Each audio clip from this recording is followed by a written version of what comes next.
This afternoon, Aleksandr Andreevich Panin, who is well known around the world by his online alias of Gribodemon, pleaded guilty to a federal conspiracy charge that arises from his role as the developer and distributor of a notorious malicious software program known as SpyEye. This defendant commercialized the hacking and theft of financial and personal information from computers around the world, and his guilty plea today removes from the shadows of the internet one of the main architects of malware used to commit cybercrime. We place him in the top echelon of cyber criminals that we have been able to apprehend and prosecute nationally. SpyEye was certainly one of the preeminent malware toolkits that have been used by cyber criminals. Was pretty much the dominant malware toolkit used for about a 2-year period of time and is still used today.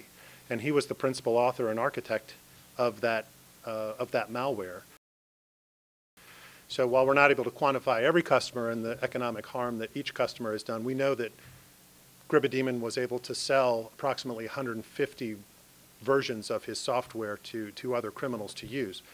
In addition, it's possible that people who purchased that software were able to eventually replicate the software and sell it to other people, so that increases the magnitude of the economic harm caused by SpyEye itself.